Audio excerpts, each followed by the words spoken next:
जय हिंद साथियों, आप सभी का आपके अपने परिवार आसमा सिविल एकेडमी के इस डेली करंट अफेयर्स पे मैं इशार अहमद आप सभी का एक बार फिर से पुरजोर स्वागत करता हूं और आशा करता हूं कि आप सभी स्वस्थ हैं और बिल्कुल मस्त हैं। साथ ही साथ अपनी प्रतियोगी परीक्षा की तैयारी बेहतर जोरों शोरों से और एक युद्ध स्तर पे कर रहे हैं। मेरे प्रिय साथियों, आज हम पढ़ेंगे 24 जुलाई के इंपॉर्टेंट करंट अफेयर्स जो कि हमारे एग्जाम के लिए बहुत ही इंपॉर्टेंट है। तो वीडियो में शुरू से अंत तक बने रहिएगा। अगर चैनल में नए नए हैं तो चैनल को फटाक से सब्सक्राइब कर लीजिए और पहले से अगर इस चैनल में है तो मेरे प्रिय साथियों इस वीडियो को शेयर करना ना भूलें। चलिए अपना सत्र प्रारंभ करते हैं। आइए, आज की पॉजिटिविटी है, सफलता इसमें नहीं है कि आप कितने बड़े सपने देखते हैं, बल्कि सफलता इस बात में है कि आप अपने छोटे से छोटे सपने को भी कितने जुनून से पूरा करते हैं। बड़े सपने देखने चाहिए, अच्छी बात है। मैंने बताया था आपको कि बड़े सपने देखने चाहिए, अच्छा सोचेंगे तो अच्छा होगा। लेकिन अगर आप कोई सा भी सपना देख रहे हैं और उसको पाने के लिए जो ललक है आपकी, वो अगर बेहतर और जो है आपका समर्पित अगर आपका प्रयास है उसको पाने के लिए, तो आप सफल बहुत जल्द होंगे। मेरे प्रिय साथियों, इस बात को जरूर याद रखिएगा। लास्ट टाइम मैंने प्रश्न पूछा था, एक आंसर आया है साक्षी का, वो है हाल ही में किसे राष्ट्रीय वित्तीय रिपोर्टिंग प्राधिकरण का नया अध्यक्ष नियुक्त किया है। तो क्या नाम है इनका? नितिन गुप्ता जी को जो है वो बनाया गया है। ठीक है, अब आते हैं प्रश्न किसकी? तो आपका इतिहास से संबंधित गंधार शैली को निम्नलिखित में से किस नाम से जाना जाता है? तो इंडो यूनानी कला के नाम से जाना जाता है ना। भारतीय और यूनानी आकृति की सम्मिश्रण शैली को गांधार शैली कहते हैं। ये दिखाई दे रहा है आपको, ये भारतीय और इसमें यूनानी कला मिले हुए हैं। ठीक है, तो आप इसका आंसर ये ले सकते हैं, इंडो ग्रीक या इंडो यूनानी कला।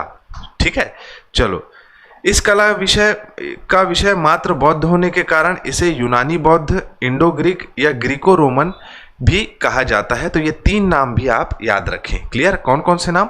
तो यूनानी बौद्ध, इंडो ग्रीक और ग्रीको रोमन, है ना। तो ऐसे प्रश्न भी पूछे जा सकते हैं। चलिए, अब एक WTC से संबंधित प्रश्न है, वर्ल्ड टेस्ट चैंपियनशिप से संबंधित, जो कि ICC इंटरनेशनल क्रिकेट काउंसिल जो है ऑर्गेनाइज करता है। विश्व टेस्ट चैंपियनशिप के 2027, 2029 और 2031 के फाइनल की मेजबानी किस क्रिकेट बोर्ड को सौंपी गई है? तो मैं आपको बता दूं कि इसका आंसर होगा ऑप्शन नंबर सी, इंग्लैंड और वेल्स क्रिकेट बोर्ड। एक्चुअली मेरे प्रिय साथियों, अगर हम क्रिकेट का उदय या क्रिकेट का जन्म कहाँ हुआ, तो वो आप लगान मूवी देखे होंगे, उसमें जो है आपका भुवन रहता है, बाघा रहता है ना। तो क्रिकेट इंग्लैंड से ही बेसिकली ब्रिटिशर्स जो है वो क्रिकेट का उदय करने वाले मानते हैं। तो इंग्लैंड और वेल्स में अगर दूसरे देश के भी क्रिकेटर्स अगर पार्टिसिपेट करके क्रिकेट खेल रहे हैं, फाइनल्स में इंग्लैंड नहीं पहुंच पाई, तो उस कंडीशन में भी जो है क्या होता है, तो टिकट जो है अच्छी तरीके से बिक जाता है और सीट जो है वो फुल रहते हैं, है ना। और ये जो है सिद्ध करके दिखाया है इंग्लैंड और वेल्स क्रिकेट बोर्ड ने। तो इसका निर्णय लिया गया है ICC के द्वारा।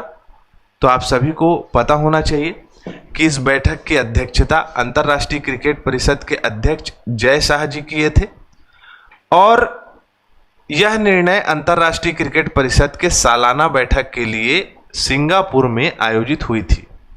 ठीक है, कुल सदस्य देशों की संख्या 110 हो गई है अब अंतर्राष्ट्रीय क्रिकेट परिषद में। अगर हम बात करें तो आपका पिछले टेस्ट के चैंपियनशिप फाइनल का सारांश देखें तो साउथहैम्पटन में जो है न्यूजीलैंड जीता था, भारत हारा था। ओवल में ऑस्ट्रेलिया जीता था, भारत हारा था। लॉर्ड्स में दक्षिण अफ्रीका जीता था और ऑस्ट्रेलिया हारा था। इस प्रकार से इंग्लैंड को मेजबानी चुने जाने का कारण मैंने बता दिया था आपको। ठीक है, एक्चुअली क्या है, जून के समय में होता है, IPL कंप्लीट होता है, देन उसके बाद WTC चालू होता है। अब IPL जून में कंप्लीट हो जाता है, WTC चालू होता है, तो ये भी एक भौगोलिक कारण है मेरे प्रिय साथियों।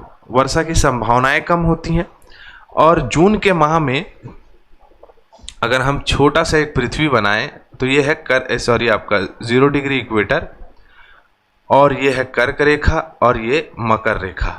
ठीक है, आपका ये पश्चिमी देश हो गए, इंग्लैंड वगैरह। जून के समय में जो है आपका सूर्य की किरण जो है वो कर्क रेखा में लंबवत होती है, और इस क्षेत्र में जहाँ पर काफ़ी ठंड वाली जगह है, जो कि उत्तरी गोलार्ध के आपका भूमध्य बोलता हूँ, आपका उत्तरी गोलार्ध में स्थित शहर, जहाँ देश जो ठंड इलाके में है, वहाँ पर एक वातावरण जो कहा जा सकता है, वहाँ की जलवायु अच्छी होती है, इसलिए उसको जलवायु के दृष्टिकोण से भी जो है आपका सही जगह है इंग्लैंड, जहाँ पर ये कराया जाता है। ठीक है, कराया जाएगा। अंतर्राष्ट्रीय क्रिकेट परिषद का मुख्यालय दुबई संयुक्त राज्य अमीरात में है, 15 जून 1909 में बना है।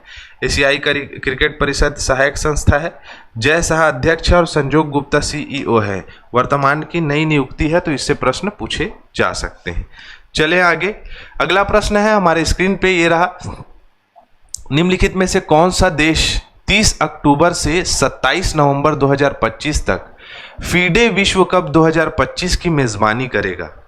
ठीक है, तो फीडे विश्व कप 2025 शतरंज का एक बहुत ही शानदार आयोजन किया जाना है 30 अक्टूबर से 27 नवंबर तक। कहाँ आयोजित कराया जाना है? तो भारत में आयोजित कराया जाना है। ठीक है, जो कि आपका टॉप 206 इंटरनेशनल खिलाड़ी इसमें पार्टिसिपेट करेंगे। ठीक है, और भारत के लिए एक बहुत ही अच्छी उपलब्धि है। अगर भारत में शतरंज की बात करें तो विश्वनाथ आनंद जी जो है बहुत ही दिग्गज शतरंज खिलाड़ी रहे। वर्तमान के जो खिलाड़ी हैं डी गुकेश, आर प्रज्ञानंद, अर्जुन एरिगैसी, ये प्रमुख खिलाड़ी जो हैं, जो कि और चार चांद लगा देते हैं हमारे शतरंज प्रतियोगिताओं में।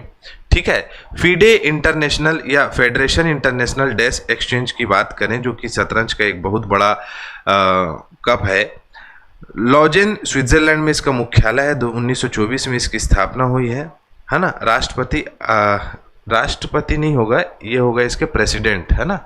यहाँ पर राष्ट्रपति लिखा गया है, ये कोई देश नहीं है, एक संस्था है। ये होगा प्रेसिडेंट। ठीक है, प्रेसिडेंट जो है वो आर्किड डोरकोविच है। ठीक है, आपको PDF में जो है ये सुरक्षित रूप से आ जाएगा, तो आप इसके लिए परेशान मत होइएगा। भारत का पहला 50 किलोवाट भूतापीय विद्युत संयंत्र कहाँ स्थापित किया जा रहा है? तो आप सभी को पहले ये पता होना चाहिए कि भूतापीय विद्युत संयंत्र क्या है।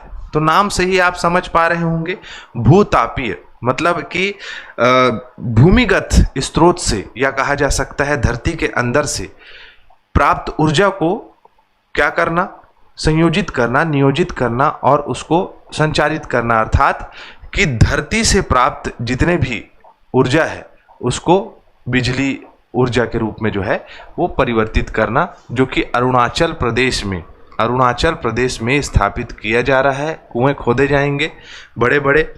आप सभी को बता दूं कि सबसे बड़ा अगर भूमिगत या भूतापीय ऊर्जा का अगर कोई मतलब क्या बोलते हैं उत्पादक है, तो संयुक्त राज्य अमेरिका है दुनिया का।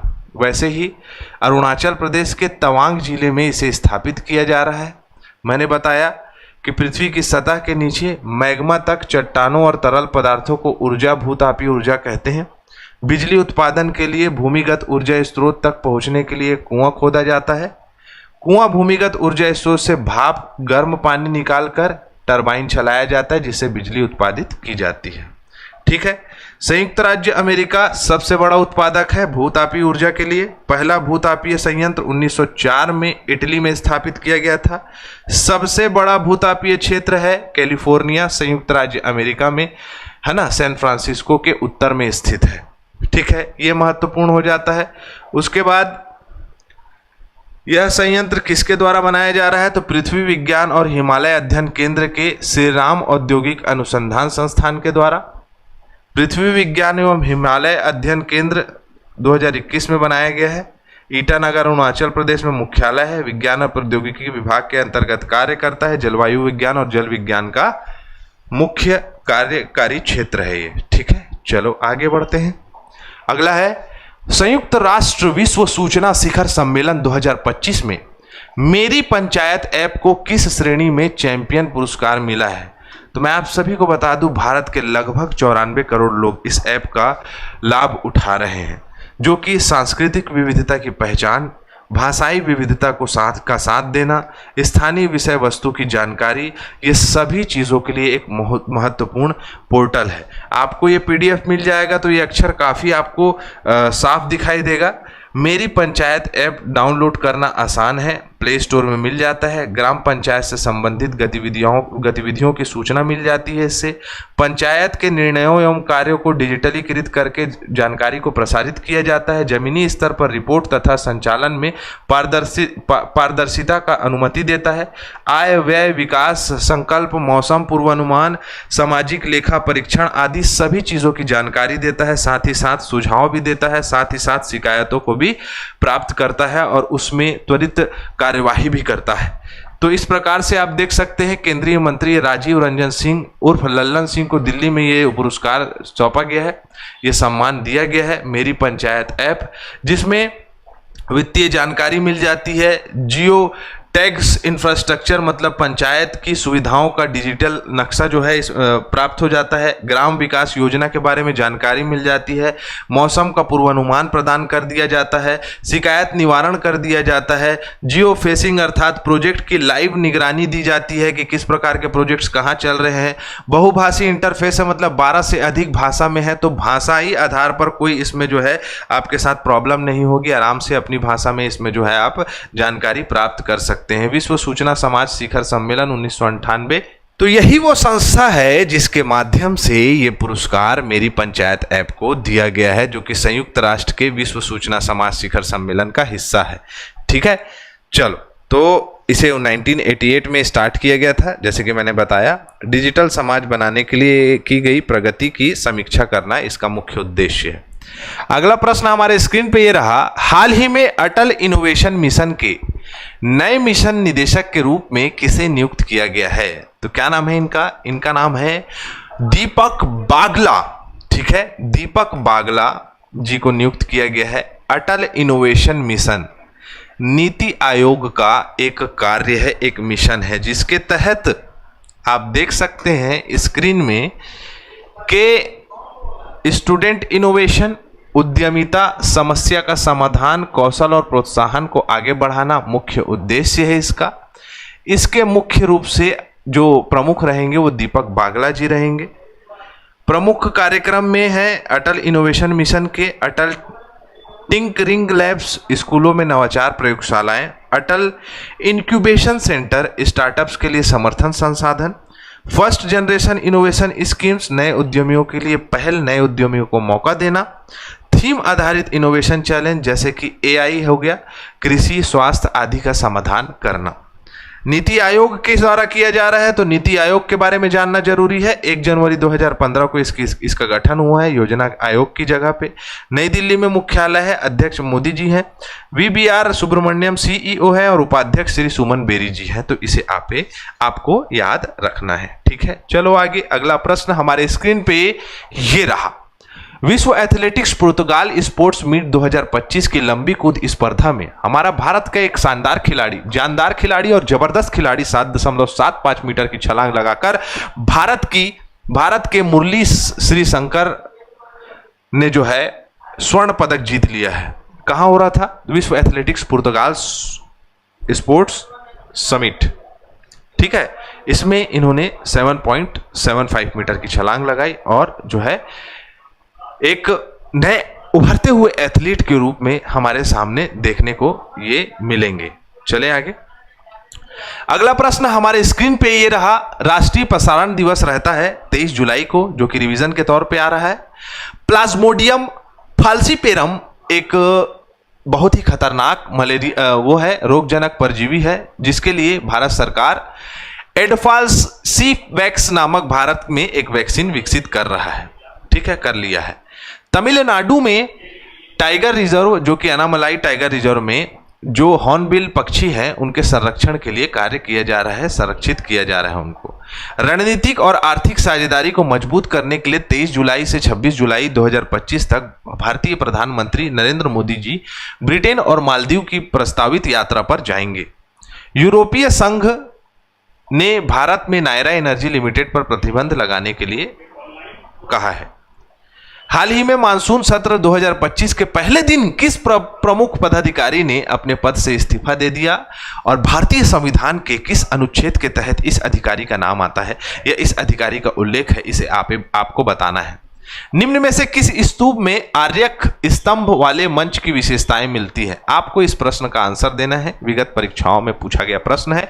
हमारा सत्र यही समाप्त होता है। इसी के साथ मैं इजाजत चाहूंगा। जय हिंद, जय भारत।